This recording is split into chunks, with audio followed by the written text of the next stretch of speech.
I'm going to show you how I wired this on paper because I posted a prior video where I had wires.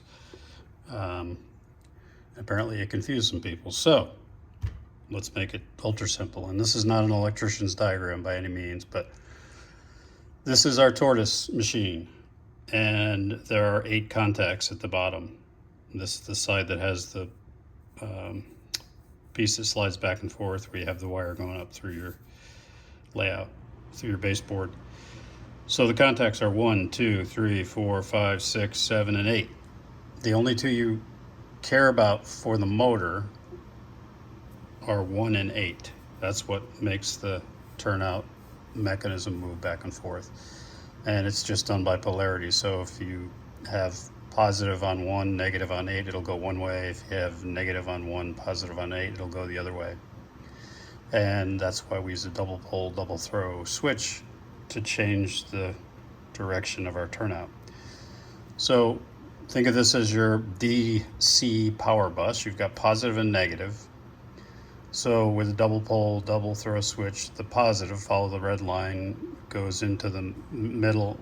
And you can do double pole, double throw switches in multiple orientations. But the way I do it is I have the positive go to one side of the middle 2 contacts, and then I have the negative, which is black, go to the other side.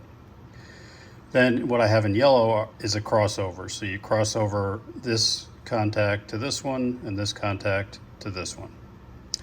And then you feed out from either side. In this case, I'm using the top, and the blue wires go into 1 and into 8. So that's what's going to power the motor. I use blue because the polarity is going to change based on whichever way you switch that double pole, double throw switch. So in one orientation, you're getting positive, negative to 1 and 8, and the other orientation, you get a negative, positive as you move that switch back and forth. So that is the way that you wire the motor itself.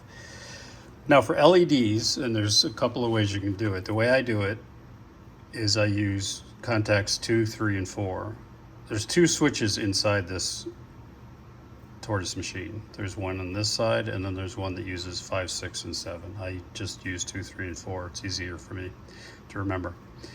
So what you're going to do is you're going to take your negative feed, and that's going to go from your power bus, from your DC power bus, not from the double pole, double throw switch. You're going to take your negative feed, and you're going to go right into number 4, and that's going to provide the neutral power for this switch. And that switch is going to determine whether it feeds neutral power to 3 or to 2, which will be your green or your red lights. So while that negative feed's going to number 4, the positive lead is going to go to the positive terminal on both your green and your red LED. And this can be used for either track signals like a dwarf signal or fascia. In my case, I use it for the fascia lights, so I know which orientation it's set at. Each LED has a long and a short leg. The long leg is positive, the short leg is negative. The short leg, or the negative side, is where you want to put your resistor. And I've used anywhere from 370 all the way up to 4,000 ohm, and it depends on the LEDs. For me, the green tends to be brighter, so I'll go as high as a 4,000 ohm. 370 to 4,000 is the range I work in, and you sort of have to test it out to see how bright you want it. Red tends to be dimmer, at least the ones I have, than green, so I usually put like between a 3 and 500 ohm on the red, and usually 2 to 4,000 ohm resistor on the green. But anyway, the red or the positive feeds into both positive leads of the LED. So you're basically tying those together. And the negative leads are what are driven off of the Tortoise machine. So one, in this case, the green, I have going to terminal number 3. And then I have the red negative going to terminal 2. So what happens is when the switch changes directions, it's going to feed the negative line to first 2. If it goes the other way, it's going to feed the negative power to 3. And that's what's going to make your red light go on or your green light go on, depending on which orientation the turnout motor is in. So hopefully that's clearer than what I had previously posted. I don't think I could make it any simpler unless I had some engineering schematic, and I am not an engineer. So this is another way to wire your LEDs, and some people prefer it. The reason I like this, what I just showed you, is because the LEDs don't go on until the switch motor has moved over to one side. There's a delay in that switch. So this will come over to one side and then it'll flip that switch. It'll go to the other side, it'll flip that switch. And I like that on the fascia, so I'll flip the switch up and, for example, to diverge a turnout, and after the turnout moves, the red light will go on at the top and the green light will go off, and vice versa. And that's good for signals, because you want the signal to only change when the turnout's actually moved.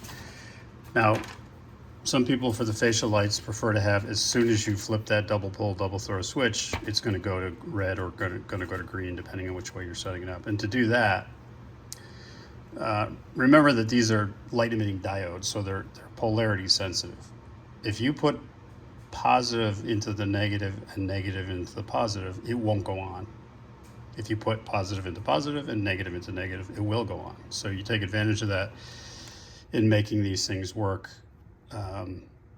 in conjunction with the direction of the turnout. So same thing with how you wire the double pull, double throw switch. You have red or positive going into one side of the middle, and you have negative or black going into the other side. And then there's a crossover, which I have in yellow, and then tap off one side. So blue goes to 1 off this side and blue goes into 8 off this side to power the motor. So same thing is happening here. Flip the switch, it'll go one way. Flip the switch, it'll go the other way, because it's reversing polarity on that motor. Now, because LEDs are polarity is sensitive, they only work in one orientation or one polarity, you will take the negative lead of, let's say in this case, the green, because that's how I want to have it set up. Take the negative polarity or the negative contact after the resistor from the green and hook that to 1. Take the positive of the green, and that's going to go to 8. And now you do the opposite with the red. You take negative off the red, and that's going to go to 8, and then the positive off the red is going to go to 1. So now you can see what happens.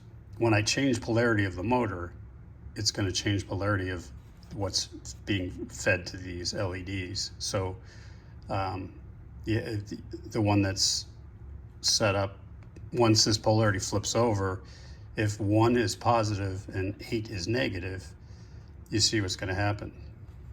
The red light's going to go on because it's actually a positive coming off there. If you flip the polarity and 1 is now negative and 8 is positive, you see what's going to happen. The green light's going to go on because it's getting negative where it needs negative, and it's getting positive from where it needs positive. So in this case, when you flip the double pull, double throw switch, it's going to immediately change the color of lights as soon as you flip that switch. And that's good for, some people like the fascia that way, and then the signal's hooked to the switch that I showed you on the prior. I do both. I have the signals and the fascia lights hooked off of the switch because I like that lag. So I flip the switch, I hear the motor go zzz, and then when it's in position, boom, the lights will change over. And flip it back, zzz, and once the turnout's in the other orientation, the lights will flip the other way. All right, so the last, well, I'll leave you with a couple things. One is my mock-up that I shared on the first video, and apparently was a little too much for some people. So I just have a power pack here. Now I have to find the damn double pull, double throw switch. Here it is. So I mocked this up to do exactly what I talked about. So the motors, when I flip that, turnout goes. Now it goes the other way, light turns green. Go back the other way, the light turns red. And you can see that lag where it's going the light doesn't turn until our turnout is in the direction we want it to be. All right, so that's that. Now let's go over to the layout, and we will show you what it actually looks like in real life. Well, as real life as HO trains get. So this is one where I have a crossover. And you can hear the motors turning before that light changes. And I've got two turnouts hooked together because whenever I have a crossover going from the main line to the secondary, I have both the turnouts go together. So now they're aligned for their respective tracks. And now they're both set to be a crossover from the main to the secondary. And that's all done with one switch. And if I were to show you under the layout, there's just too much going on for me to try to explain the wiring by looking at that. So I just figured the paper would help. I hope that was informative. I hope that was clear. Thanks for watching. If you haven't subscribed, please do. Cheers.